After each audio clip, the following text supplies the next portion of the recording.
नमस्कार, देवभूमि समाचार में आपका स्वागत है। मैं हूं आपके साथ दीक्षा चौधरी। रुक करते उत्तराखंड की खबरों का। इस वक्त की अहम जानकारी निकल के सामने आ रही है। 3 अगस्त को धामी मंत्रिमंडल की बैठक होगी। सचिवालय के वीर सिंह चंद्र गढ़वाली सभागार में यह बैठक होगी। शाम 4 बजे सीएम धामी की अध्यक्षता में यह बैठक होगी। कई अहम निर्णयों पर मंथन किया जाएगा। तो 3 अगस्त को धामी मंत्रिमंडल की बैठक होगी। इस वक्त की अहम जानकारी आपके साथ साझा कर रहे हैं।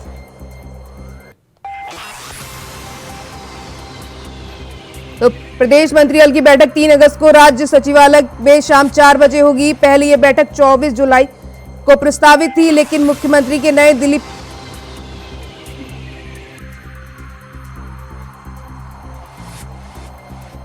के चलते बैठक को स्थगित कर दिया गया था। तो अब यह बैठक 3 अगस्त को होगी।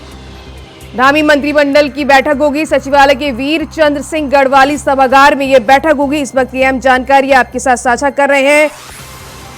मुख्यमंत्री पुष्कर सिंह धामी की अध्यक्षता में होने वाली बैठक में ड्रोन पॉलिसी, एमएसएमई की नीति समेत राजस्व, कार्मिक, पर्यटन, शिक्षा विभाग से जुड़े प्रस्ताव रखे जाएंगे। तो कई अहम निर्णयों पर मंथन किया जाएगा। 3 अगस्त को धामी मंत्रिमंडल की बैठक होगी। इस वक्त की अहम जानकारी आपके साथ साझा कर रहे हैं। सचिवालय के वीरचंद सिंह गढ़वाली सभागार में यह बैठक आयोजित की जाएगी।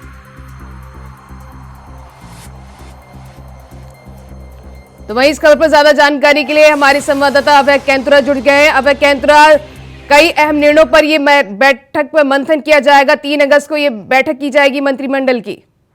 बिल्कुल, धामी सरकार के मंत्रिमंडल की जो बैठक होगी ये 3 अगस्त को देहरादून में जो सचिवालय भवन है यहाँ पर ये होगी। सचिवालय के जो वीरचंद सिंह गढ़वाली सभागार है उसमें बैठक होगी और शाम 4 बजे से इस बैठक को आउट करने का समय यहाँ पर निर्धारित हुआ है। इस बैठक में महत्वपूर्ण निर्णय धामी सरकार के मंत्रिमंडल की तरफ से यहाँ पर लिए जा सकते हैं। जो राज्य के विकास से जुड़े हुए काफी महत्वपूर्ण निर्णय कहे जा सकते हैं। सबसे बड़ा निर्णय ये समझा जा सकता है कि इस आपदा की घड़ी में जो मानसून सीजन में जो राज्य को नुकसान हुआ है उसमें किस प्रकार से सरकार राहत बचाव के काम यहाँ पर कर सकती है। जिन जनपदों में ज्यादा नुकसान हुआ उन जनपदों में कैसे आर्थिक मुआवजे की घोषणा सरकार की तरफ से यहाँ पर की जा सकते हैं, क्या कुछ उसके मानक यहाँ पर रहेंगे। इसके अलावा किसी विभाग का जो नुकसान की जो रिपोर्ट यहाँ पर आएगी उस पर भी सरकार यहाँ पर मंथन करेगी। सरकार के जो मंत्री वो मंथन करते हुए नजर आएंगे ताकि किसानों की जो आर्थिकी का जो नुकसान यहाँ पर हुआ उसकी भरपाई यहाँ पर की जा सके। साथ ही चारधाम यात्रा से जुड़े हुए जो महत्वपूर्ण निर्णय जिसमें ऑल वेदर रोड और जो सड़कों की जो स्थिति इस समय है उसमें कैसे सुधारीकरण यहाँ पर किया जा सकता है। इस बारिश के मौसम में जो पुलों को सबसे ज्यादा नुकसान उत्तराखंड में हुआ है उस पर किस प्रकार से सरकार आगे का काम यहाँ पर कर सकती है, केंद्र सरकार से किस प्रकार से मदद यहाँ पर ली जा सकती है, उन सब चीजों को लेकर मंथन यहाँ पर किया जाएगा। कई विभागों की जो सेवा नियमावली है उसको लेकर बातचीत होगी, उसमें किस प्रकार से संशोधन किया जा सकता है। सबसे जो महत्वपूर्ण विषय इस कैबिनेट में कहा जा सकता है वो ये है कि धामी सरकार का जो आगामी दिनों में जो इन्वेस्टर समिट यहाँ पर होना है उस इन्वेस्टर समिट में जो पिछले दिनों विभाग ये कह सकते हैं कि शासन के सचिवों की जो टीम अध्ययन करने के लिए विभिन्न राज्यों में यहाँ पर गई थी, वो अध्ययन रिपोर्ट में क्या कुछ कहा गया है, किस प्रकार से इन्वेस्टर समिट का आयोजन यहाँ पर किया जा सकता है, किस सेक्टर में सबसे ज्यादा निवेश की संभावनाएं यहाँ पर रह सकती है, रोजगार के लिए किस प्रकार से उत्तराखंड राज्य इस इन्वेस्टर समिट को और समर्पित कर सकता है, उन सब विषयों पर बातचीत यहाँ पर होगी। तो ये कह सकते हैं कि 3 अगस्त को होने वाली धामी सरकार की इस कैबिनेट बैठक में राज्य के विकास से जुड़े हुए, युवाओं के रोजगार से जुड़े हुए कई महत्वपूर्ण विषयों पर सरकार की तरफ से अहम निर्णय लिए जा सकते हैं। जी अब आप बनी रहिए हमारे साथ। अभी आपकी अगली खबर पर भी हम आपसे जानकारी लेंगे। तो वहीं दूसरी खबर निकल कर सामने आ रही है। चमोली के जिला सत्र न्यायालय निलंबित कर दिया गया है। सत्र न्यायाधीश धनंजय चतुर्वेदी को निलंबित किया गया है। तो उत्तराखंड हाईकोर्ट ने धनंजय को निलंबित कर दिया गया है। जिला न्यायालय चंपावत ने की संबंध ये किया गया है। पद के खिलाफ आचरण करने पर धनंजय का पर आरोप है। तो 14 अप्रैल कारण बचाओ नोटिस किया गया था जारी, जिसके चलते सत्र न्यायाधीश धनंजय चतुर्वेदी को निलंबित कर दिया गया। इस बात की अहम जानकारी आपके साथ साझा कर रहे हैं।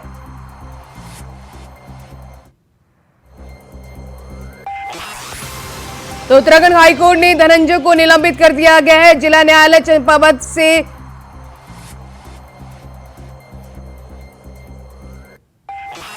तो वहीं इस खबर पे हमारे साथ अभय कैंतुरा जुड़े हुए हैं। अभय कैंतुरा, ये 14 अप्रैल कारण बताओ नोटिस जारी किया गया था, जिसके खिलाफ पद के खिलाफ आचरण करने पर धनंजय पर आरोप था, जिसके चलते ये उन पर कार्रवाई की गई है। जी बिल्कुल, ये कह सकते हैं कि हाईकोर्ट की तरफ से बड़ी कार्रवाई यहाँ पर हुई है। चमोली के जो जिला जज थे उनका निलंबन यहाँ पर कर दिया गया है। सबसे बड़ी बात है कि जो पद की दुरुपयोगिता का जो आरोप यहाँ पर लगा है उसके चलते उन पर ये बड़ी कार्रवाई यहाँ पर की गई है। उन्हें चमोली के जो जिला सत्र न्यायालय है वहां से उनको अटैच यहाँ पर कर दिया गया है। सबसे बड़ी बात है कि उनके ऊपर ये कह सकते हैं कि जो गवाहों की जो मौजूदगी होनी चाहिए थी, जो समय अवधि यहाँ पर होनी चाहिए थी, उस पर उनकी अनुपस्थिति यहाँ पर दर्शाई गई है। पद के ये कह सकते हैं कि पद के सापेक्ष उन्होंने अपने अधिकारों का दुरुपयोग यहाँ पर किया है, यानी जो कर्तव्य निष्ठा उनके कार्यों में यहाँ पर होनी चाहिए थी वो यहाँ पर देखने को नहीं मिली है। और यही वजह रही कि हाईकोर्ट के जो रजिस्ट्रार जनरल हैं उनकी तरफ से कार्रवाई की गई है, उनके निलंबन के आदेश यहाँ पर जारी कर दिए गए और उन्हें अटैचमेंट यहाँ पर दिया गया है। इसके अलावा दूसरे जो कार्यकारी ये कह सकते हैं कि जो जज होंगे फिलहाल अभी उनकी निगरानी में ये मामले यहाँ पर देखे जाएंगे। लेकिन एक बड़ा मैसेज देने का काम हाईकोर्ट की तरफ से किया गया है कि अगर कानून व्यवस्था में भी जिम्मेदार व्यक्ति लापरवाही यहाँ पर बरतते हैं तो उनके खिलाफ कड़ी कार्रवाई यहाँ पर की जा सकती है, क्योंकि उत्तराखंड पहाड़ी राज्य है। ऐसे में दूरस्थ क्षेत्रों के जो वाद के जो मुकदमे ये जो वाद यहाँ पर दायर होते हैं, अगर उनमें समय रहते हुए उनमें निर्णय नहीं लिए जाते हैं, उनमें देरी की जाती है और उसके लिए जिम्मेदार व्यक्ति अगर दोषी पाया जाता है तो फिर उसके खिलाफ इसी प्रकार से कड़ी कार्रवाई यहाँ पर की जाएगी। जी अभय, धनंजय चतुर्वेदी को 11 अप्रैल को हाईकोर्ट के रजिस्ट्रार जनरल की ओर से कारण बताओ नोटिस भी जारी किया गया था। जी बिल्कुल, ये कह सकते हैं कि जो जिला जज थे उनको कारण बताओ नोटिस यहाँ पर दिया गया था। उनकी तरफ से जो कोर्ट के हाईकोर्ट के सम्मुख जो अपना शपथ पत्र यहाँ पर पेश किया गया था, जो अपने सफाई में उन्होंने जो चीजें वहां पर रखी थी उससे हाईकोर्ट संतुष्ट यहाँ पर नजर नहीं आया है। हाईकोर्ट के जो रजिस्ट्रार जनरल है उन्होंने साफ तौर पर कहा है कि जो उनकी अनुपस्थिति यहाँ पर देखने को मिली है, जिसके चलते कह सकते हैं कि जो पीड़ित पक्ष है वो लगातार यहाँ पर प्रभावित नजर आया, उसको कई प्रकार की परेशानियों का सामना यहाँ पर करना पड़ा। चमोली जनपद दूरस्थ जनपदों में कहा जा सकता है, पहाड़ी जनपद वो है। ऐसे में अगर इस प्रकार से वहां पर किसी जज की तरफ से ही लापरवाही वहां पर बरती जाती है, वो समय रहते हुए कोर्ट में अनुपस्थित यहाँ पर रहते हैं, तो ऐसे में ये बड़ी लापरवाही यहाँ पर मानी जा सकती है। और उनकी तरफ से जो तथ्य यहाँ पर दिए गए थे उन तथ्यों से हाईकोर्ट रजिस्ट्रार जनरल संतुष्ट नजर नहीं आए और यही वजह रही कि कारण बताओ नोटिस के बावजूद भी जो नोटिस का जवाब देने में जो उनकी तरफ से देरी यहाँ पर की गई है और जिस प्रकार की ये कह सकते हैं लापरवाही उन्होंने बरती है, उसी पर ये बड़ी कार्रवाई हाईकोर्ट के रजिस्ट्रार जनरल की तरफ से की गई है।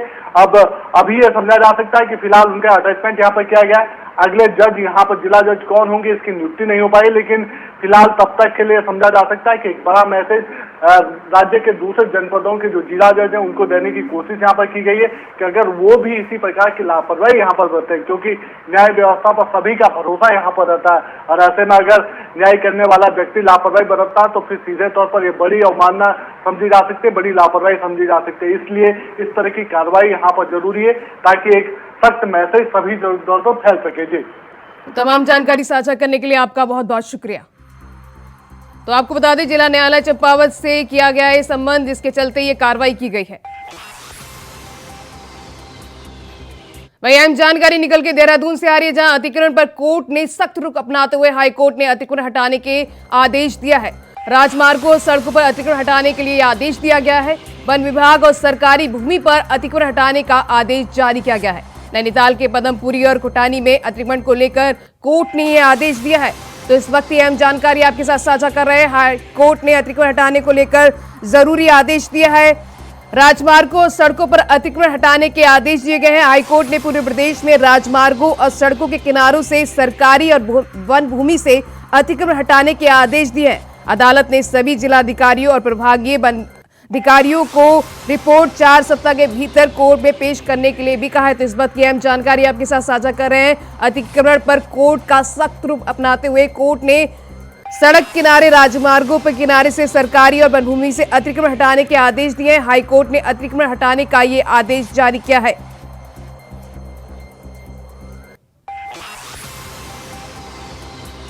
तो राजमार्गों, सड़कों से अतिक्रमण हटाने का आदेश जारी किया गया। हाईकोर्ट की तरफ से वन विभाग और सरकारी भूमि पर अतिक्रमण हटाने को आदेश जारी किया गया है। नैनीताल के पदमपुरी और खुटानी में भी अतिक्रमण को लेकर कोर्ट ने सख्त आदेश दिया है, जिसके चलते अतिक्रमण हटाने के लिए आदेश जारी किया गया है।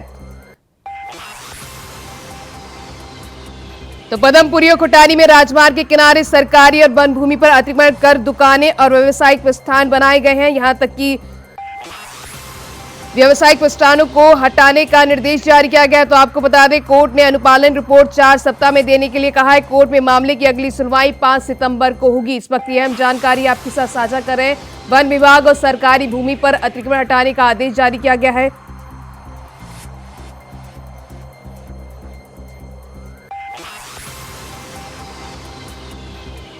तो इस खबर पर ज्यादा जानकारी के लिए हमारे संवाददाता तुषार गुप्ता फोन लाइन पर जुड़ गए हैं। तुषार, हाईकोर्ट ने सख्त रुख अपनाते हुए राजमार्गों सड़क के किनारे से अतिक्रमण हटाने का आदेश दिया है। जी बिल्कुल, जिस तरह से पहले की बात की जाए तो हाईकोर्ट के आदेश पर ही लगातार राज्य सरकार अतिक्रमण पर कार्रवाई कर रही थी, चाहे वो लैंड जिहाद को लेकर हो या फिर वन विभाग की जितनी भी संपत्तियां हो उसे अतिक्रमण मुक्त करने को लेकर हो। ऐसा ही मामला शिकायतकर्ता ने हाईकोर्ट में दिया था, जिसमें नैनीताल जिला के पदमपुरी और खुटानी के में सड़क किनारे सरकारी भूमि पर और साथ वन भूमि पर जितने भी अतिक्रमण उसे हटाने की मांग की थी। और ये कहा गया था कि ये अतिक्रमण हुआ है ये गैर कानूनी है और इसे हटाया जाए। और इसके जो लेते हुए जो न्यायाधीश है उन्होंने ये फैसला लिया है कि जितने भी जिलाधिकारी हैं नैनीताल जिले के साथ साथ जितने भी प्रदेश के जिले हैं जिलाधिकारी है साथ साथ डीएफओ हैं, वो 4 हफ्तों के अंदर एक रिपोर्ट कोर्ट के समक्ष पेश करें, जिसमें ये साफ हो कि कितनी सड़कें फिलहाल अतिक्रमण से मुक्त कर दी गई, सरकारी भूमि मुक्त कर दिया गया है। जितने भी संबंधित विभाग है, चाहे वो पीडब्ल्यूडी हो, सिंचाई विभाग हो, तमाम जो सरकारी जमीनें हैं उन्हें मुक्त कराया जाए। और इसकी रिपोर्ट 4 हफ्ते बाद हाईकोर्ट में पेश की जाए। तो तमाम जिलाधिकारियों को यह निर्देश दिए गए और उसी आदेश के आधार पर अब जितने भी जिलाधिकारी हैं डीएफओ हैं वो काम करने जाने वाले हैं। तो फिर ये देखा जा सकता है जो पीला पंजा कुछ महीनों पहले चलते हुए देखा है हमने कई क्षेत्रों में, और लगातार देखते हुए आ रहे हैं कि जिस तरह से जो अतिक्रमण हटाया जा रहा है सरकार द्वारा और साथ साथ जो हाईकोर्ट के आदेश पर, तो अब दोबारा वो एक्शन देखने को मिलेगा। जो सड़कें चौड़ीकरण की लगातार बातें हो रही हैं उस पर अब एक्शन दिखेगा। सड़कें और भी चौड़ी होंगी जिससे जो यात्री उत्तराखंड आते हैं, क्योंकि पर्यटन स्थल है और ऐसे में सड़कों की जो चौड़ीकरण है वो काफी जरूरी है। ऐसे में जो सरकारी भूमि के को अतिक्रमण हटाना है उसके लिए अब सरकार को मजबूती से काम करना होगा, विभागों को आदेश देने होंगे और जिस तरह से हाईकोर्ट का ये आदेश आया है उसके बाद अब कार्रवाई देखने को मिलेगी। जी तो तुषार, आप बने रहिए, आपकी अगली खबर पे आपसे जानकारी लेंगे। तो वहीं ऋषिकेश से इस वक्त की बड़ी जानकारी निकल के सामने आ रही है। राज्य सरकार के आदेश पर आपको बता दें, देहरादून अतिक्रमण को लेकर हाईकोर्ट ने हटाने का आदेश किया है।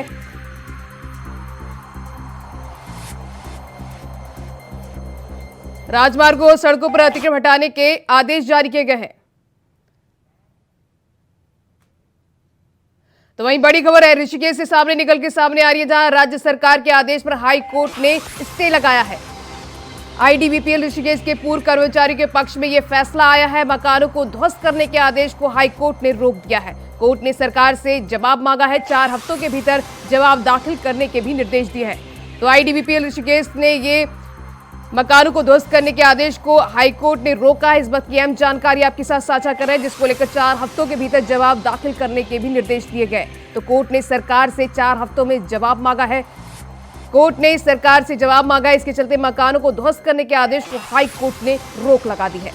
आईडीबीपीएल ऋषिकेश के पूर्व कर्मचारियों के पक्ष में यह फैसला आया है, जिसके चलते आदेश पर हाई कोर्ट ने स्टे लगा दिया। राज्य सरकार के आदेश पर हाई कोर्ट ने स्टे लगा दिया है। तो इस वक्त की अहम जानकारी आपके साथ साझा कर रहे हैं। आईडीबीपीएल ऋषिकेश के पूर्व कर्मचारियों के पक्ष में ये फैसला आया है। मकानों को ध्वस्त करने के आदेश को हाई कोर्ट ने रोक लगा दी है, स्टे लगा दी है।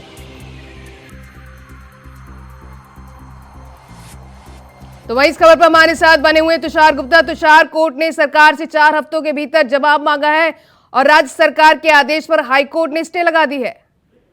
जी बिल्कुल, अगर बात की जाए आईडीपीएल की, तो आईडीपीएल की जो जमीन थी उसका जो समय है वो पूरा हो चुका है, और जो वन विभाग है वहां पर वो अतिक्रमण हटाने पहुंचा है। वहां पर पूर्व में जो कर्मचारी है वो रह रहे हैं, उनके मकान है, सालों से करीब 10 से अधिक सालों से वो वहां पर रह रहे हैं। तो ऐसे में कहीं ना कहीं उन्हें क्योंकि बरसात का मानसून का मौसम भी चल रहा है, और ऐसे में उन्हें दिक्कतें आ रही है कि इस समय वो अपना मकान खाली नहीं कर सकते। उन्होंने साथ साथ ये जो याचिका हाईकोर्ट में दी है कि उन्होंने कि राज्य सरकार बिना मानकों के उनके मकान में अतिक्रमण हटा रही है, लेकिन जो बात की जाए जो आईडीपीएल से उनका कुछ भी मतलब बात की जाए आईडीपीएल से उन्हें कुछ राशि लेनी है, उनको अभी फिलहाल अभी उन्होंने आगे अपना विकल्प भी नहीं देखा है। तो कई जो प्रस्ताव है वो याचिका में लिखे गए कि मांग की गई याचिकाकर्ताओं द्वारा, और ये कहा गया कि कृपया उन्हें कुछ समय और दिया जाए, जिसको लेते हुए राज्य सरकार ने जो हाईकोर्ट है उसने फिलहाल इस पर रोक लगा दी है,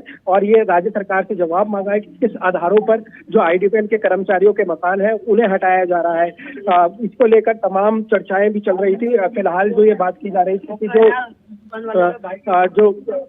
वन विभाग की टीम है वो लगातार वहां पहुंच रही थी, सर्वे कर रही थी, और साथ साथ कई स्थानों को उन्होंने अतिक्रमण मुक्त भी किया था, लेकिन अब फिलहाल हाईकोर्ट ने इस पर तुषार गुप्ता, तमाम जानकारी साझा करने के लिए आपका बहुत बहुत शुक्रिया। तो आपको बता दें, ऋषिकेश के पूर्व कर्मचारी के पक्ष में फैसला आया है, आईडीबीपीएल के पक्ष में फैसला आया है। मकानों को ध्वस्त करने के आदेश को हाईकोर्ट ने रोक लगा दी है।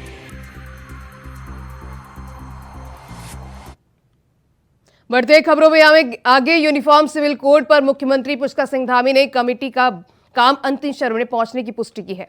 उन्होंने जल्द राज्य सरकार को यूसीसी का ड्राफ्ट मिलने की उम्मीद दिलाई है, जिसके बाद उत्तराखंड समान नागरिक संहिता लागू करने वाला देश का पहला राज्य बन जाएगा। आपको बता दें, मुख्यमंत्री पुष्कर सिंह धामी दिल्ली दौरे के दौरान देश के गृह मंत्री अमित शाह से मुलाकात की थी और यूसीसी के बारे में चर्चा की थी, जिसमें मुख्यमंत्री ने जल्द ड्राफ्ट तैयार होने का और लागू करने का आश्वासन दिया था। तो यूसीसी पर सीएम पुष्कर सिंह धामी ने कहा है, यूसीसी पर कमेटी अपना काम कर रही है और अंतिम चरण में पहुंच चुकी है, और जल्द ही हमको ड्राफ्ट मिलेगा, और ड्राफ्ट मिलते ही हम उस पर जो जरूरी काम है जो वैधानिक रूप से दिए जाने हैं उन सबको। उत्तराखंड कांग्रेस से आज की बड़ी खबर है। कांग्रेस प्रदेश अध्यक्ष करण मेहरा के गढ़वाल के लोगों को लेकर बयान को लेकर जहां बीजेपी करण मेहरा पर हमलावर है, वहीं कांग्रेस के पूर्व अध्यक्ष गणेश गोदियाल ने करण मेहरा का बचाव किया है। कांग्रेस पूर्व प्रदेश अध्यक्ष गणेश गोदियाल ने साफ कहा है कि ये अंकिता के मामले को लेकर अध्यक्ष करण की पीड़ा थी जो सामने आई है। उनके अनुसार बीजेपी के पास कोई मुद्दा नहीं है, वो बेवजह मुद्दों पर उठा रही है। उन्होंने सीधे तौर पर यह जरूर कहा कि करण मेहरा ऐसे सख्त शब्दों से बच सकते थे, लेकिन उनके दिल में जो दर्द था वह उनके शब्दों के रूप में झलका है। विकासात्मक राजनीति से कोसों दूर संप्रदायवाद की छद्म राजनीति कर आज देश और प्रदेश की सत्ता में बैठी हुई भारतीय जनता पार्टी उत्तराखंड में और एक क्षेत्रीय संकीर्णता की बात फैलाकर अपनी पकड़ को मजबूत करना चाहती है। पिछले 2-3 दिनों से कांग्रेस अध्यक्ष करण मेहरा जी के एक बयान को तोड़ मरोड़ कर इस रूप में पेश करना कि यह एक क्षेत्र विशेष के लोगों का अपमान है। मैं समझता हूं भारतीय जनता पार्टी अपनी कमजोर होती पकड़ को देख इस प्रकार के भ्रामक बातें फैलाने का प्रयास कर रही है। देहरादून आरटीओ ने आज ऐसे ई रिक्शा संचालक जो कि नियमों को ताक रखकर ई रिक्शा का संचालन कर रहे थे, उन पर गाज गिराने का काम किया है। देहरादून शहर के कई मुख्य मार्गों पर आरटीओ की 5 टीमें और 4 बाइक स्क्वाड तैनात थे, जिन्हें यह जिम्मा सौंपा गया था कि बिना लाइसेंस, बिना फिटनेस सर्टिफिकेट और बिना टैक्स जमा करने वाले संचालकों पर कठोर कार्रवाई की जाए। साथ ही रिक्शा संचालकों पर भी कार्रवाई की जाए। साथ ही ऐसे संचालकों पर भी कार्रवाई की जाए जो उन मार्गों पर अपने वाहन का संचालन करते हैं जहां ई रिक्शा का संचालन करना पूरी तरह से प्रतिबंधित है। वहीं इस दौरान आरटीओ ने लगभग 100 ई रिक्शा वालों को सीज कर दिया है। ई रिक्शा में आपने देखा होगा कई मार्गों पे उनको रोक लगा रखा है। उन मार्गों पे ई रिक्शा चालन करना निषेध किया गया है, बैन है, फिर भी लोग चला रहे हैं। हाईवे हों या ढेर सारे यहाँ 6 रूट हमारे यहाँ हैं जिसपे ई रिक्शा चलाना बैन किया गया है, उस पर भी कई लोग चलते हुए पाए गए। उनका भी खबर लक्सर से, जहां लक्सर के सेठपुर गांव में बाढ़ के पानी की निकासी के लिए प्रशासन ने जेसीबी मंगवाई और भारी पुलिस की मौजूदगी में सड़क खोदकर पाइपलाइन डाली गई। इस दौरान ग्रामीणों ने बताया कि बाढ़ के पानी से उनकी फसलें जलमग्न होकर खराब हो गई, लेकिन फिर भी खेतों में जलभराव की समस्या बनी हुई थी। 1 साल पहले कुछ लोगों ने पाइपलाइन को दबा दिया था, जिसके कारण पानी की निकासी का रास्ता भी बंद हो गया। तब से लेकर वह अब तक शासन प्रशासन से पाइपलाइन खोलकर पानी निकासी की मांग करते चले आ रहे हैं। 3 दिन पहले लक्सर पहुंचे कैबिनेट मंत्री गणेश जोशी ने भी उन्होंने इसकी शिकायत की थी, तो मंत्री के निर्देश पर प्रशासन की टीम गांव में पहुंची। शांतिपूर्ण तरीके से जल निकासी का रास्ता बनाया जा सके, इसके लिए भारी पुलिस बल भी तैनात किया गया। वहीं तहसीलदार ने बताया कि शांतिपूर्ण तरीके से सड़क खोदकर पाइपलाइन डालने का काम किया गया है। प्रवीण, मदन लाल वगैरह से काफी लोगों की एप्लीकेशन हमारे पास आई थी कि उनकी खेतों में पानी भरा है और निकासी का कोई रास्ता नहीं है। अब देखिए वाला पानी भरा हुआ है, तो एसडीएम साहब के आदेश अनुसार मैं यहाँ पे आया हूँ। एक बम्बा तुमने डाल दिया है, तो एक का भी आगे और डालना है।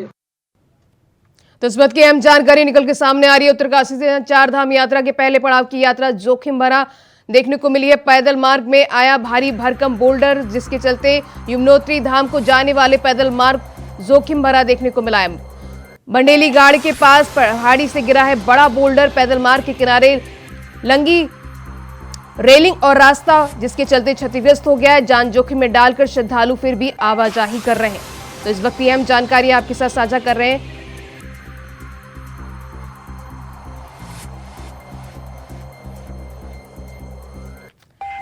तो चारधाम यात्रा के पहले पड़ाव की यात्रा जोखिम भरा देखने को मिली है। पैदल मार्ग में भारी भरकम बोल्डर,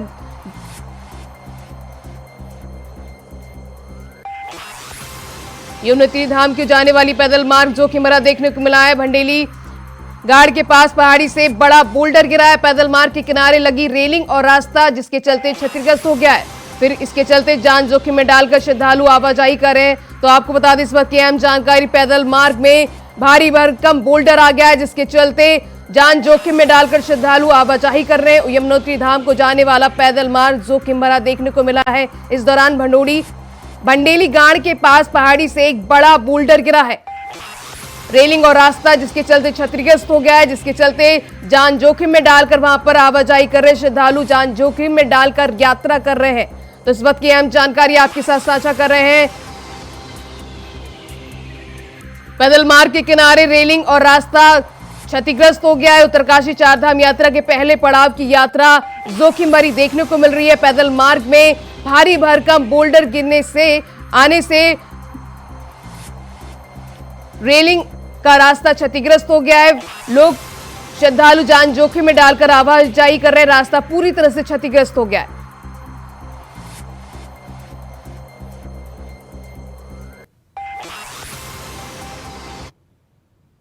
तो फिलहाल देवभूमि समाचार में बस इतना ही। खबरें लगातार जारी है। नमस्कार।